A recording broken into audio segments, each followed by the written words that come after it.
Mr. Toastmaster, fellow Toastmasters, welcome guests.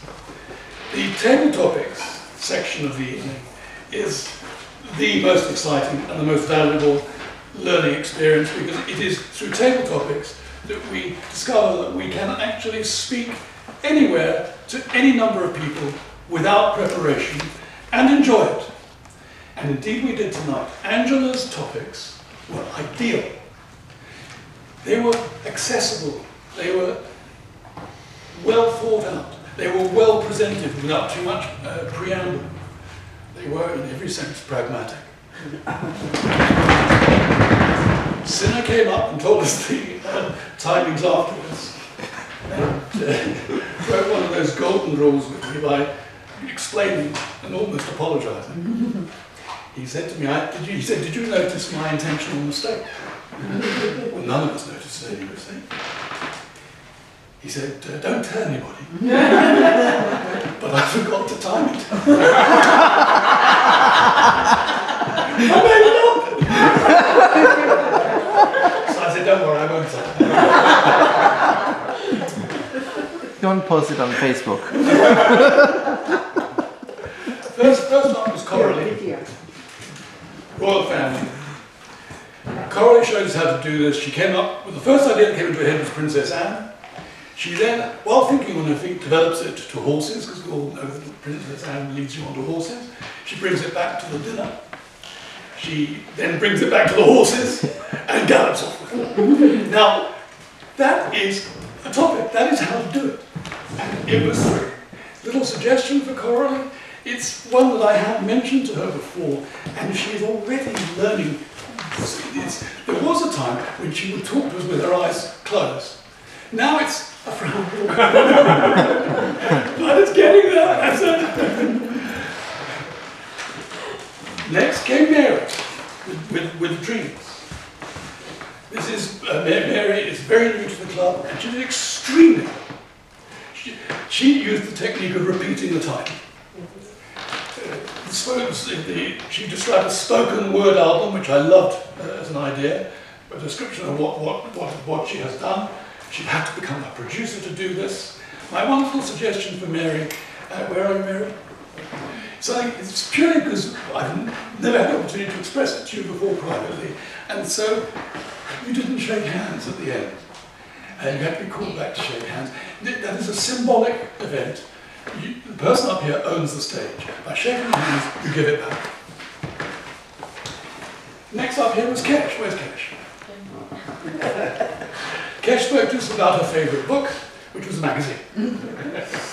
Glamour and Cosmo. She developed that to biographies and feminists, and she stopped there where really I would love to hear more about her views on feminists. She could have developed that so easily from there. And that's my suggestion. Develop the idea. Tom, brand new to the club, first time on. Wow, didn't he do well? He started by saying that his favourite sport was improvising. How's that for improvisation? Went on to give us 3 sports: rugby, karate, boxing. Wants to be a champion boxer one day, but then can find that he doesn't even box.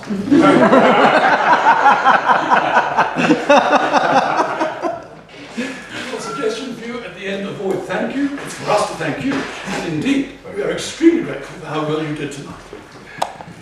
I'm going to finish by describing for all of us how easy this is, how easy topics are to handle. Come up here with an idea, whatever the topic is, and I'll use Coralie as the example because she exemplified it tonight. She came up with the first idea that came into her head, which was Princess Anne. So she didn't have to repeat the topic. She just came up and said, the person I'd like to have to dinner is Princess Anne. And while she's thinking about that, she's thinking about the qualities of Princess Anne. And she's going to take us through 2 or 3 different ideas as they come into her head. And that's the way to handle a topic. Come up with the idea, fly with the first idea that comes into your head, and then start developing it. Take yourself to 2 or 3 different scenes. You can move around the stage as you have scene 1, and then scene 2, and then another scene 3 for the end. That's how to do it. And if you do it like that, you will all be as expert as the best among us. Mr. Toastmaster.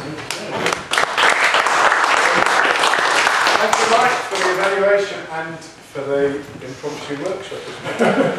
It's really valuable. Those are really ideas that are really worth listening to and acting upon.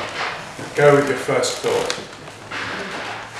Time for Mr. Timekeeper to come back to the stage and tell us the timings for Martin's evaluation, for Knight's evaluation, for Peter's evaluation, and for Coralie's evaluation, and of course for Mike's evaluation.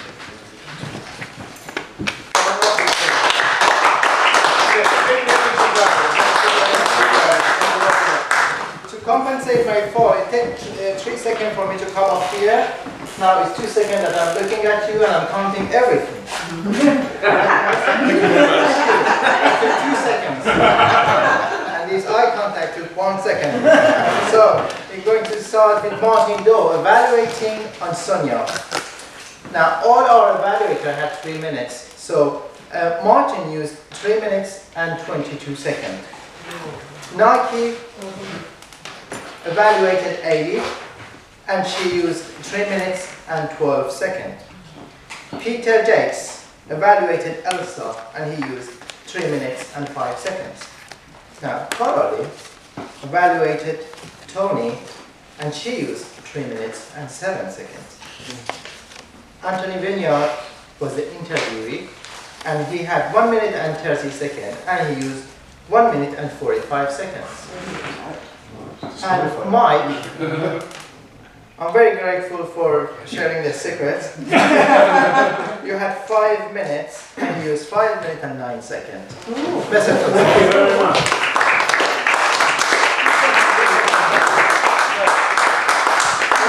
All our evaluators were in time, so if we can now vote for who you thought was the best evaluator.